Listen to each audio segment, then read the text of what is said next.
أعوذ بالله من الشيطان الرجيم پناہ مانگتا ہوں میں اللہ کی شیطان مردود سے۔ بسم الله الرحمن الرحيم شروع اللہ کا نام لے کر جو بڑا مہربان نہایت رحم والا ہے۔ أعوذ بالله من الشيطان الرجيم بسم الله الرحمن الرحيم ويا قوم لا أسألكم عليه مالا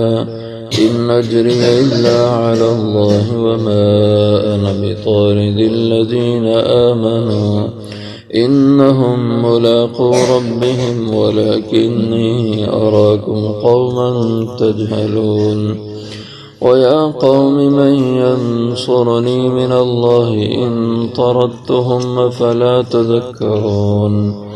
ولا أقول لكم عندي خزائن الله ولا أعلم الغيب ولا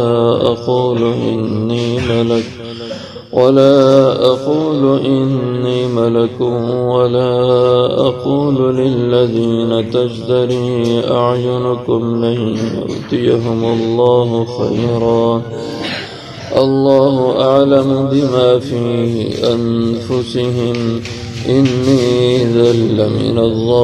الظالمين ويا قوم اور میری قوم لا أسألكم نہیں میں مطالبہ کرتا تم سے علیہ مالا اس پر مال دولت کا ان اجری الا علی اللہ نہیں ہے میرا معاوضہ مگر اللہ کے ذمہ ہے وما انا بطارد الذین آمنوا اور نہیں میں دھکیلنے والا ان لوگوں کو جو ایمان لائے انہم ملاقو ربہم بے شک وہ ملنے والے ہیں اپنے رب سے ولیکنی اراکم اور لیکن میں دیکھتا ہوں تمہیں قوما تجہلون ایک جاہل نادان قوم ہو ویا قوم اور اے میری قوم من ینصرنی من اللہ کون میری مدد کرے گا اللہ کے سامنے ان طردتہم اگر میں دھکیل دوں ان کو مجلس سے افلا تذکرون کیا پس تم غور نہیں کرتے ولا اقول لکم اور نہیں کہتا میں تم سے عندی خزائن اللہ کہ میرے پاس خزانے ہیں اللہ کے ولا اعلم الغیب اور نہیں میں کہتا ہوں کہ میں جانتا ہوں غیب ولا اقول انی ملک اور نہیں میں کہتا ہوں کہ بے شک میں فرشتہ ہوں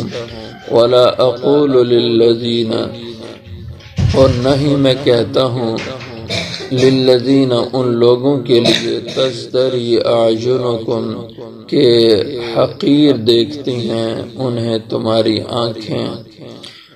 لن یؤتیہم اللہ خیرا کہ ہرگز نہ دے گا ان کو اللہ خیر اللہ عالم بما فی انفسہم اللہ خوب جانتے ہیں جو کچھ ان کے دلوں میں ہے انی اذا لمن الظالمین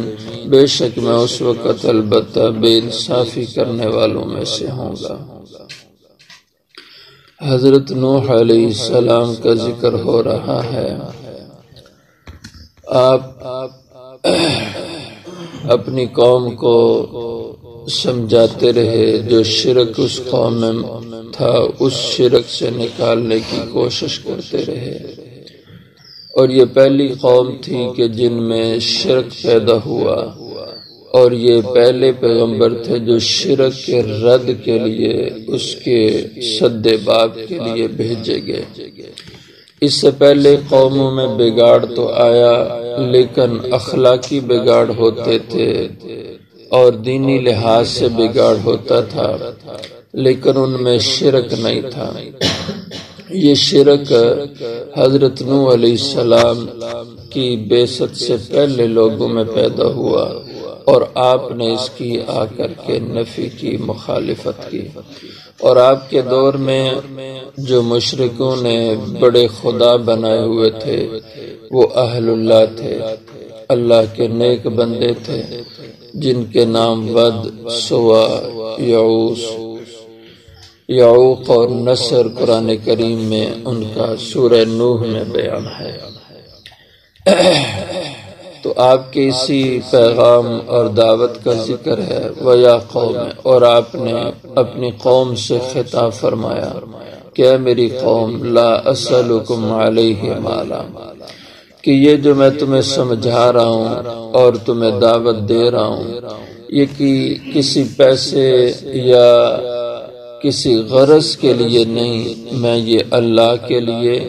تمہاری خیر خواہی کے لیے کر رہا ہوں۔ مجھے دنیا کی کوئی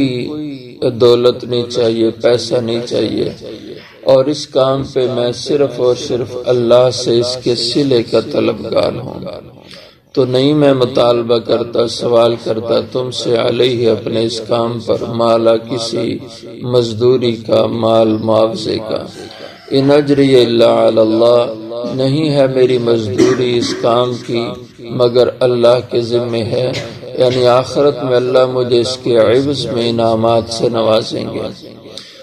وما انا بطارد الذین آمنوا، پچھلے درس میں آپ حضرات نے پڑھا کہ انہوں نے کہا کہ وما نراک اتبعک الا الذین هم اراذلنا، ہم دیکھتے ہیں کہ آپ کے پیروکار جتنے بھی ہیں اکثر کمین لوگ ہیں، کیا مراد کے معاشرے کے پسے ہوئے کمزور لوگ ہیں، اور ہم چودھری لوگ ہیں، ہم بڑے لوگ ہیں، تو ہم آپ کے ساتھ کیسے بیٹھ سکتے ہیں ان کمیوں کے ہوتے ہوئے؟ تو حضرت نوح علیہ السلام نے اس کا جواب دیا وما انا بطارد الذین آمنوا، بھئی تم میری بات سنو نہ سنو مجھے اس سے کوئی سروکار نہیں، لیکن جن کو تم کمی سمجھتے ہو، حقیر سمجھتے ہو، ما انا بطارد،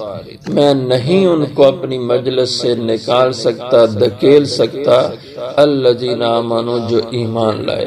وہ ایمان کی دولت، اس کی برکت سے تم وڈیروں سے بہت آگے بڑھے ہوئے ہیں، اللہ کی نگاہ میں ان کا درجہ تم رئیسوں سے بھی بہت بلند ہے۔ انہم ملاقو ربہم،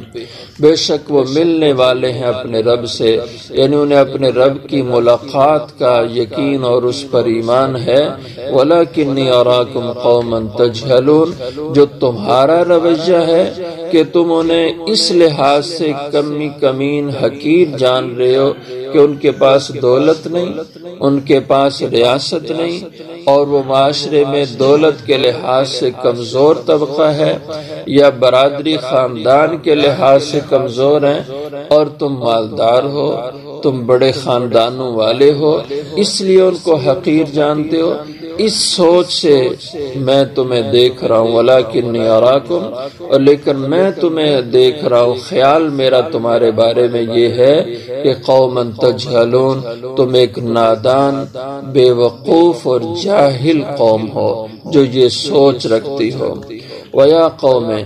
اور اے میری قوم، من ینصرنی من اللہ ان طردتم، اگر میں تمہاری دلداری کی خاطر، یہ نہیں کہ ان کمزوروں کی یا ان جو ہے نا غریب لوگوں کی ذلت کی وجہ سے، صرف تمہاری دلداری کے لیے ان کو وقتی طور پر اپنی مجلس سے اٹھا دو کہ تم لوگ ذرا ایک طرف ہو کے بیٹھ جاؤ، میں ان چودھریوں سے ذرا بات کر لوں، یہ الگ ان کی مجلس ہو جائے، تو من ینصرنی من اللہ، اگر میں ایسا اقدام کر لوں تو پھر کل کلا اگر اللہ نے میری اس پہ پکڑ کر دی کہ تم نے میرے وہ بندے جو ایماندار تھے، مجھ سے محبت کرنے والے تھے لیکن غریب تھے، ان کی خاطر ان کو پیچھے کیا، جو مجھے ایمان مجھ پہ نہیں رکھتے تھے لیکن دولت رکھتے تھے، عہدہ اور منصب منصب رکھتے تھے، تم نے یہ کیوں اتنا تضاد کیا کہ میرے ماننے والے غریبوں کو پیچھے کر دیا، نہ ماننے والے امیر زادوں کو آگے کر دیا، ان پہ ترجیح دی؟ اگر یہ میری پکڑ ہو گئی تو من ینصرنی من اللہ، کون میری مدد کرے گا اللہ کے سامنے؟ ان طردتہم، اگر میں ان غریبوں کو دھکیل دوں اپنی مجلس سے، افلا تذکرون، کیا پس تم لوگ ان باتوں پہ غور نہیں کرتے کہ اللہ کی نظر میں یہ پیسہ مال دولت کی وجہ سے عزت نہیں ہوتی؟ اللہ کے ہاں عزت اور چودراہٹ اگر کسی کی ہے تو وہ ایمان اور دین کی نسبت سے ہے۔ اور ایمان سے آپ ذرا غور کریں، کیا یہی جاہلانہ سوچ آج ہمارے معاشرے میں نہیں ہے؟ لوگ پیسے کی بنیاد پہ اور بڑے خاندانوں کی بنیاد پہ عزت اور چودراہٹ کا معیار قائم کیے ہوئے ہیں۔ جو لوگ معاشرے میں دولت کے لحاظ سے کمزور ہیں، خاندان کے لحاظ سے کمزور ہیں، آج ہم بھی ان کو کمی کمین بنائے ہوئے ہیں اور یہ سمجھتے ہیں کہ یہ گھٹیا ہیں، ذلیل ہیں، اور یہ جو بڑے خاندانوں والے دولت مند ہیں یہ بڑے رئیس ہیں، یہ بڑے اعلیٰ انسان ہیں۔ یہ جاہلانہ سوچ سے انسان کو نکلنا چاہیے۔ اور فرمایا حضرت نوح علیہ السلام نے، وَلَا أَقُولُ لَكُمْ عِنْدِي خَزَائِنُ اللَّهِ، اور نہیں میں کہتا ہوں تم سے کہ میرے پاس اللہ کے خزانے ہیں۔ عزت کے خزانے، مال دولت کے خزانے، یہ سب کے سب اللہ کے ہیں اور اللہ ان کے مالک ہیں، میں ان خزانوں کا مالک نہیں ہوں۔ وَلَا أَعْلَمُ الْغَيْبَ، اور نہیں میں تم سے یہ کہتا ہوں کہ میں عالم الغیب ہوں، عالم الغیب کہ میں جانتا ہوں غیب کو۔ یہ سب اللہ کی صفتیں ہیں اور اللہ کی شانیں ہیں کہ وہ اللہ عالم الغیب ہے۔ عالم الغیب کا معنی یہ ہوتا ہے کہ وہ ازل سے ابد تک ہر ذرے ہر شے کا علم اپنی ذات سے رکھتا ہو، اپنی ذات سے ان تمام علوم سے واقف ہو۔ وہ ذات، وہ ہستی عالم الغیب ہے، اور یہ صفت صرف اللہ کی ذات کو حاصل ہے۔ باقی حضرات انبیاء کرام علیہ السلام اور بالخصوص سرور کائنات محمد مصطفیٰ صلی اللہ علیہ وسلم، علم کے لحاظ سے اللہ نے علم کے سمندر، علم کے خزانے آپ کو دیے ہوئے ہیں، لیکن اللہ کے علم کے مقابلے میں آپ کا علم نہیں ہے۔ اللہ عالم الغیب ہے، وہ علم کے خزانوں کا مالک ہے۔ اس میں سے اللہ نے اپنے نبی کو بہت سے علوم دیے، اور امت میں ان علوم کا مقابلہ نبی کا کوئی بھی نہیں کر سکتا۔ لیکن